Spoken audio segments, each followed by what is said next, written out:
welcome back, guys. It's your boy Z. I know it's been a while, but, I've been in the lab recording with my friends. Here today, I got my boy Chico. How you doing? And today, we are going to briefly give you our NBA predictions. And then we're going to talk about expectations of life and how we saw life and where it is today. Like, did we nail the expectations? Did we fall under it like a limbo? Did we just high jump that thing? Where are we? So I guess I want to have you go first. Who is your prediction to win the NBA season of 2021? This is a complicated question for two reasons. There's a duality right now in the league. I think people are expecting the LA Lakers to make a double back in a sense. People are expecting LeBron to go back to back here. Okay. But if you've ever stuck around during any basketball dynasty, you'll realize how hard it is for any franchise to go back to back, much less have a three-peat. You know what I'm saying? Okay. I really don't think LeBron is going to have it in him this year because we've got a healthy KD and a healthy Kyrie. Okay. I'm gonna go ahead and go with the Brooklyn Nets. I seen Karis LeVert drop 22 points. I was like, oh yeah, they got it. We still got Jared Allen coming off the bench. I said we like that's my team, but it's not my team. But I'm telling you, I think either they're gonna do something, and if Miami shapes up and gets some good prospects looking good for them, then I don't know. Miami was injured last year, and they put up a little bit of fight. Okay. So I don't think that the task is impossible. I would love to see the Bucks go. That's what I would love to see go, but I just don't think it's gonna happen. Okay. Because I felt like it would happen before, and it never panned out. You know what I'm saying? It's like one of those what-if situations. What if we actually could make it? Dude, that's what I'm saying. And then you also have to consider the fact that the Bucks are a small market team. There are only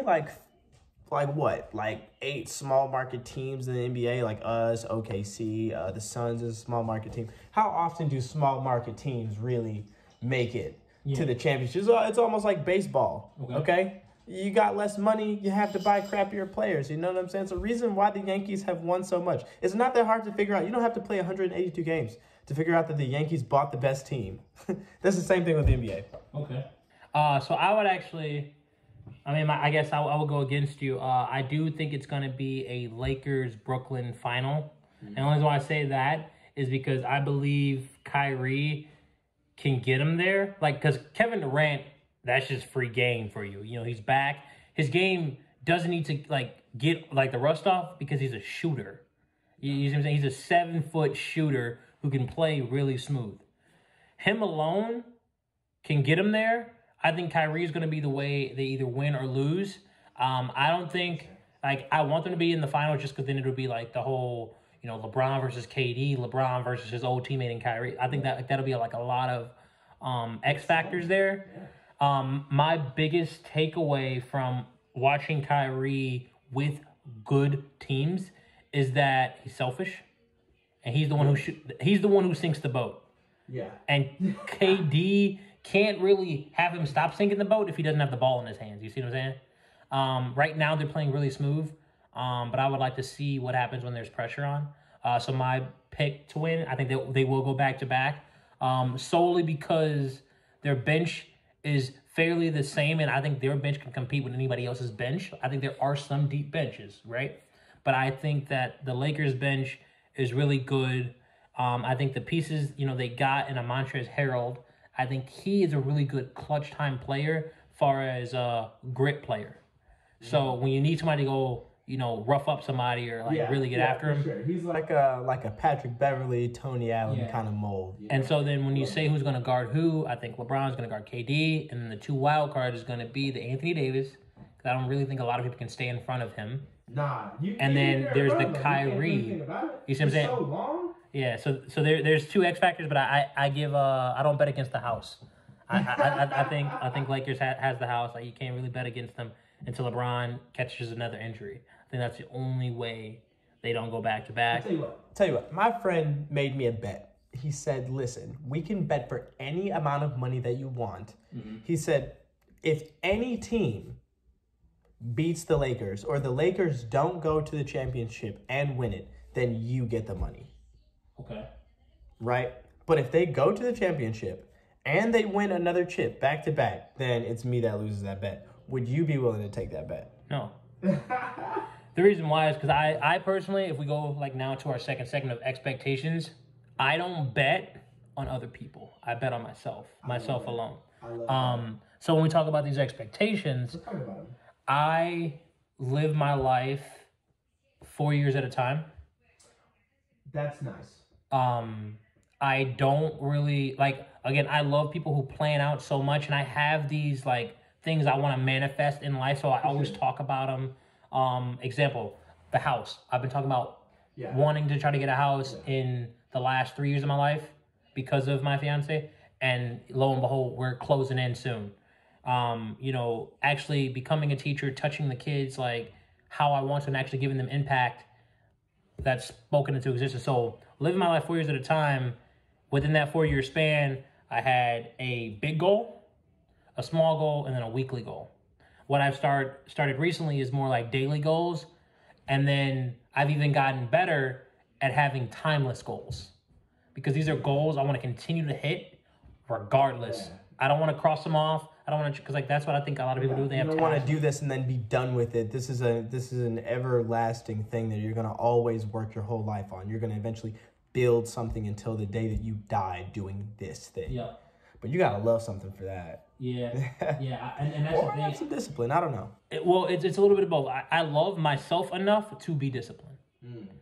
I love myself enough to want to keep pushing myself to like stay focused. Because think about it. Like there's been so many times that like Black men in America can get distracted on one thing. Easy. Whether it's money, cars, girls, fashion, social media. Like there is a lot of facets where we can just go and then get lost and be like, so what's next? Or what now? Or how do I get out of here? And you don't know how to ask the right questions. I think a lot of our people have actually been misled due to these distractions. I think, did you know that Black people, as far as a racial class, we're like the second or the third like top earning people in America? That means like the most money that's made, if we were to break it down per capita by like race and stuff like that, dog, we're like second or third as far as like how much money we make. So that means Black people actually make a lot of money, which means that we have the power to financially benefit a lot of our communities. But because of said distractions,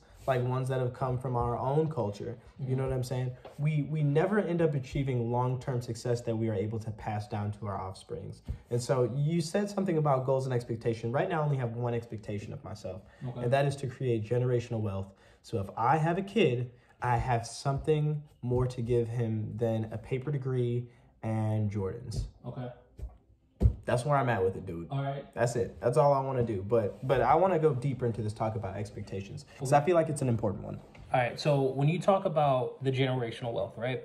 Yeah. So, earlier obviously we spoke about a specific stream. I'm not gonna give it a name here because I want people to do their own research. Definitely. So we talked about a source of income and how you use it. So when you're looking for those, that generate, this is a facet that you can, form generational wealth with. How are you tapping into that source? How are you looking at that specific? I'll tell you what, and this is a great example. If I'm going to look at something, I'll look and see the history of said object or thing before I delve into anything. So if I look at the history of creating generational wealth, if you look at the last 300-400 years, man, there's been one seizable thing that is clear, that will clearly land you generational wealth. And it doesn't matter what time you existed, this thing will always do that. And that was land, ownership of land. If you can buy property, then that's a surefire way, because property is always going to be, it's like gold or diamonds. People are always going to want this thing, okay? The earth is getting overpopulated at an extreme rate. We're almost at like 8 billion people now. Okay. You know what I'm saying? Land is going to become more and more valuable as time goes on. So land was something that I looked at. And the only reason why I know that is because I looked at the historical context of what people did to get rich. A lot of people were rich because of land. In fact, last year, real estate made more millionaires in America than any other category. That means that land is still popping. It's still the thing to get. So I'm glad that you're buying your house, man. Yeah. And I mean, the reason why I decided to even venture off into having a house, like I said, my fiance has always mentioned, let's get a house. Traditionally, how I was raised, We've always rented. Yeah. We've always, paid someone else to do stuff for us. And we didn't really take responsibility for our own learning. And the reason why I say it like that is because if we would have learned earlier in time what something was, or what a spade, if it was if we found out earlier what something was, then we could do better. If you know better, you do better. And I think the expectations of me is really, not to fail myself. And I always go back to just me, because I expect myself to be the best version of myself today. And I live 4 years at a time. That's nice. I make sure, what I set out can really impact people around me. So my friend group, we argue and whatnot, but we're always trying to impact each other. I have arguments too. Yeah, I have three types of friends. I have my friends that are, I would consider my best friends, the people I'm actually shooting this podcast with. These are people that I go to. I just see kind of like where they're at headspace wise, and I don't judge. I just see. Just completely objective. I have a second group of friends, all black. Nice. These are, I would consider my well-educated, although my friends before are educated. Yeah, for sure. These are my well-educated adult friends. Oh, okay. And they're all black. I understand that dichotomy, yeah. And because they're adults, they move differently.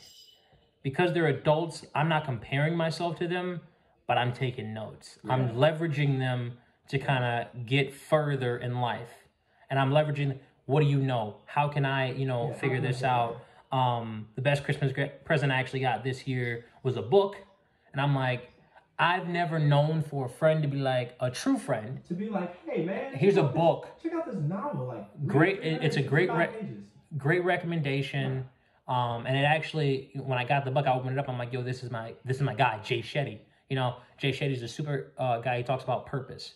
And we were talking about your purpose a little bit earlier. And so that's why I always recommended the book for you. And I'm not even done with the book, but I was able to hear all of the podcasts on the book before I even saw the book. And it was just talking about purpose, talking about identity, talking about self-worth, talking about why do you want to be here? So when we talk about these expectations, the wanting to own land, the wanting to impact people, the wanting to not give your son just Jordans, wanting to teach your son not how to fight before he knows how to write right. You see what I'm saying? Like, definitely. You're trying to move differently because you know better. And my last group of friends are the miscellaneous. And the reason why I say they're miscellaneous is because I hear a different story. I perceive a new perspective. I remember where I was when I first met them and where they are now. Definitely. And then I can always be like, wow, that could have been me, regardless if it's positive, negative, or just different. And those are my three types of friends. Like groups, right? And then when I say what friends I have, I only say I have 5 friends. I have 3 groups, but I only have 5 friends. These 5 friends are all in 2 of the 3 groups. Nice. Now, the 3 groups, the reason why I have miscellaneous is because it's always that, that person you haven't seen in a while. Every time you guys get back together, it's home. But the 5 friends are the 5 friends because I talk to them all the time. I talk to them probably the most. And I get more of their ideas and even inclinations on how to do something more than I see the general wealth of people. I've gotten to the point where I like to call people associates when I feel they are associates, and then I call people friends. That's fine. You don't need to give these people a title they don't deserve. Yeah, because a lot of people like to coin friend, and I'm like, my friend gives value. It doesn't mean it doesn't have to be like, here's some free game. It's just, it gives me value of whatever level it's on. I understand. So that's my expectation of a friend. I need value, and then I need you not to give me small talk, or when I reach out to you, oh my God, I missed you. Why did you miss me? If you missed me, why didn't you reach out? You see what I'm saying? So there's you really miss me. You're just saying that. There's expectations. So I get that's where I'm at with the friend group and having expectations for myself. That actually it brings up a funny point. I was reading one of Robert Kiyosaki's books. I know you know who Robert Kiyosaki is, the author of Rich Dad, Poor Dad. Okay, I heard the book. Bruh, read the book. Okay. Dog. You got that book right now by yourself, but I'm telling you, this Robert Kiyosaki is a very smart guy.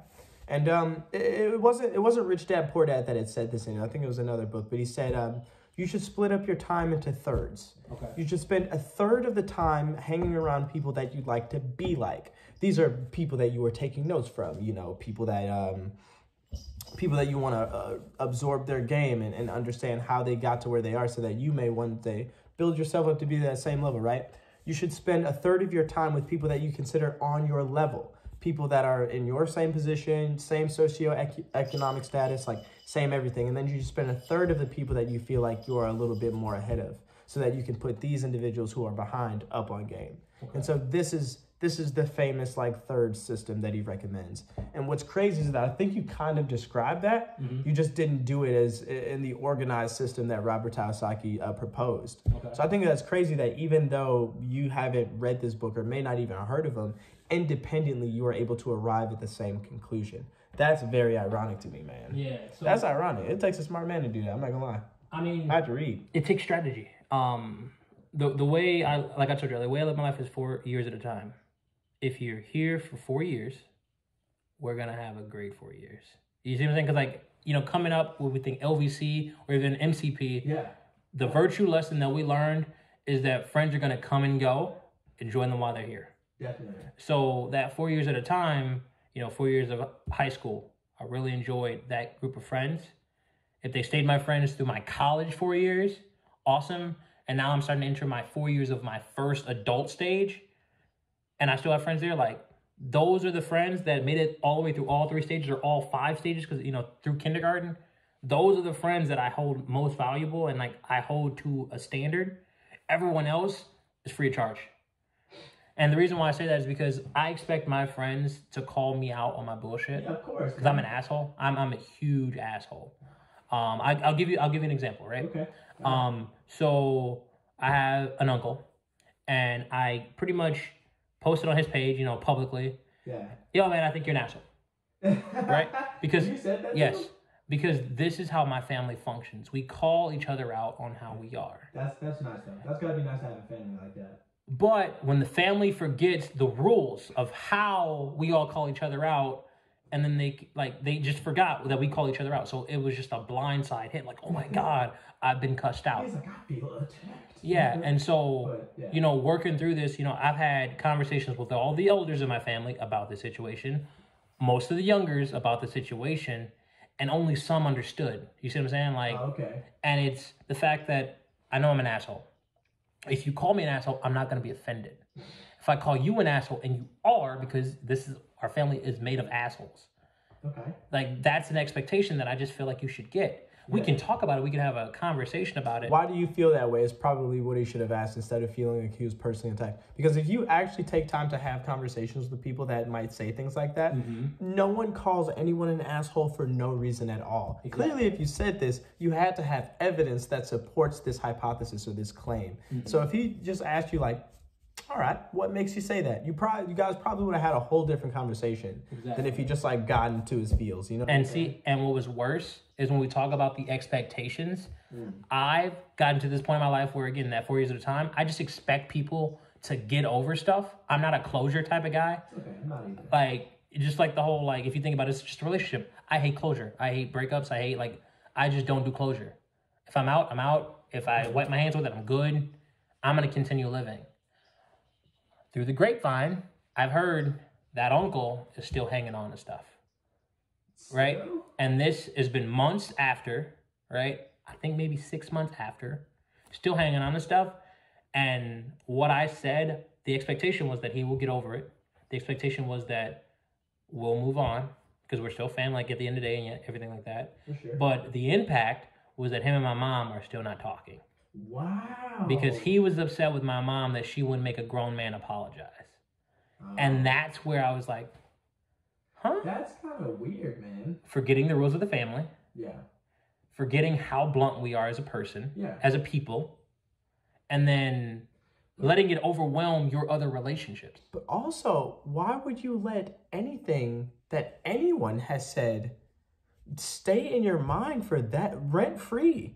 For that long. Owning a lot of space. Jesus Christ. Do you know what you can fill that space with? You can fill that space with positive enlightenment. You could learn about like stocks and bonds with that same space. You could learn about like, You could learn about commercial tax accounts. You could learn so many things, man. You could learn how to do different yoga positions, bro. It doesn't always have to lead to some financial benefit. Yeah. But there's so many things that he could have preoccupied with that space instead of that small thing that you said to him 6 months ago. Mm-hmm. And then that's the reason why I brought it up, because again, it's like, this is a conversation that's resurfaced from conversation that happened this week with a different relative.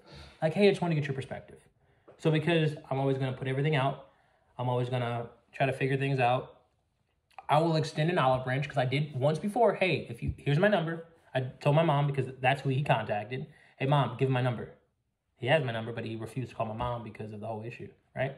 So I'll extend another olive branch. I'll go get his number, and then I'll extend the olive branch directly to the person, but I'm like, given the whole tree of, I'm not apologizing. Yeah. We can have a conversation like adults. I said what I said. You know, and I'm like, but this is a family rule. Like, really, it's a friendship rule. If your friend's doing this, let him know. Yeah. In the moment, you can feel however you want. You get 10 minutes in a friendship. You get 10 minutes in a relationship to just be how you feel in that moment. Yeah. Before you got a lot. And then move it to the side. Let's have a conversation. Move it to the side. Let it disappear in the dark. Kevin Hart's, I'm just gonna let it float away. Like, let it disappear. And I think that expectation of just how you deal with people is interesting. You know, I hate to say something like this, but here's what's really shaped my perspective on the things that you just said. Within the last 3 years, I think I've lost like 3 relatives, man. It's like 2 uncles, 1 grandma, and they were all Black people that were in my life from the age where I was very small until now. Mm-hmm. And they died at relatively young ages. I think my first uncle that had passed, man, he was younger than everybody else in that family. He was younger than my mother, younger than all of her brothers. You know, he was the youngest out of that. And I thought, if I only got to see 50, or, you know, if I was only fortunate enough to see 47, or if I was only fortunate enough to see 52, what are the things that I would want to do within that 52 years? And I think you have to start moving through life and thinking about it like that. Is this something that's going to be like, am I going to really think about this? If my life were to end at 52, is this really something that I would look back and go, yeah, that was worth putting my time and effort into?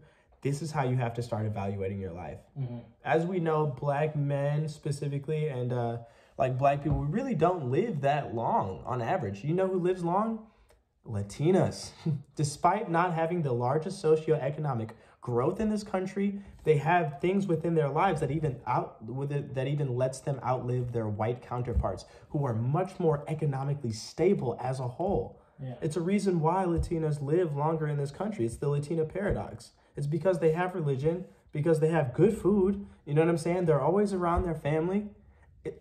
Even though they don't have the most money, because they're filling their lives with things that are so enjoyable and good for them, they live longer. You know what I'm saying? Whereas Black people, we kind of do the opposite. We eat like crap, man. We don't always have the best relationships. And so now I'm starting to think in my life like, bro, if I only got a couple of years in this thing, I want to make this the best couple of years I can have. And I know I'm not going to do that if I harp about something somebody said to me 6 months ago. That's whatever, bro. Like, I really wake up every day and try and make myself as happy as possible. And it's hard. And that's the thing. It's like every day is a struggle to get out of bed, right? Like, that's for everybody. Yeah. No one likes getting out of bed, but we have to do it.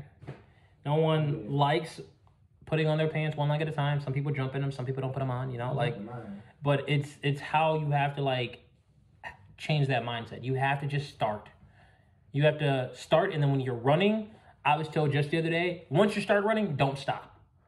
Because if you stop, then you start getting distracted by nonsense. Yeah. You start getting distracted by things that you weren't even supposed to be in. Yeah. Wrong place, wrong time, you know, like, so now that I am running, like I told you, I'm in my adulthood, I am running, like Usain Bolt running. Oh, I see you. I'm not slowing down. Yeah, don't slow down. And you're doing good. This is where like I kind of want to like to take life. I want to take life running. I want to get the things I want in life. Because again, I'm not a super materialistic thing. That generational wealth, that's up there. That's a goal.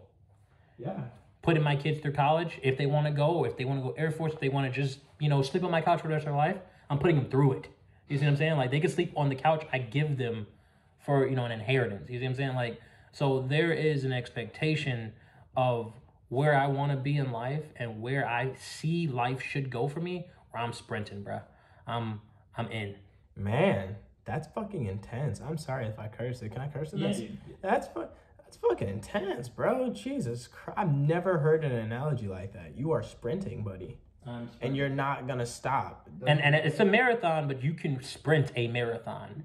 Because you can do a marathon at full go. It's been done. 4 hours, full marathon. He just did it either this year or last year. He was cooking. And nobody thought it could be done before. And no, you see what I'm saying? Like, so it's like, it goes back to everything that people didn't think was black men succeeding. Yeah. Making it to 25. You know, like, there's so many things that, you know, we weren't supposed to do. And now that we're able to do it, why should we not? Like, what, like, that's the mindset. I look forward to, I mean, people say that they're scared about our generation, personally. I think it's not going to be our generation that truly changes the world. I think it's actually going to be your kids and my kids. That's when I think we're really going to start to see the needle progress. Yeah. You know what I'm saying? Mm-hmm. That's what I'm excited for. Okay, so if we use that, I don't think we'll change it. I don't think we'll press the button. We'll keep our finger on the button, right? And then our kids will support us. Yeah. And then their kids will support them. And then I think, like, when we talk about people seeing race and not seeing color, I think when people say they don't see color, I think that's the biggest misstep they can say. That is such an insult to say that you don't see color. I get it. Like, I get what you're trying to say, but the intention, what you were trying to say is there. But when you say you don't see color, you need to, because you need to value where I come from. That's what I'm saying. If you don't see color, that means that you are absolutely unaware of the experiences and the cultures that shape me to be the person that I am. If you don't see culture, then that means that you're assuming that I come from the same background as yourself. And that's an insult to my own individuality. Yep. Seeing color is the best thing that you can see. It's what makes individuals absolutely beautiful. Mm-hmm. And if you blot that out of your life, then it's almost like taking the color out of every... Like imagine if you had to go through your own life and visually you couldn't see color, you only could see in black and white. How much different would that be than seeing things in full color? Full color is a lot better, right? This would be a bad it's just like fucking life. Just like life, man. See your color, bro. Trust me. See it and value it, you know?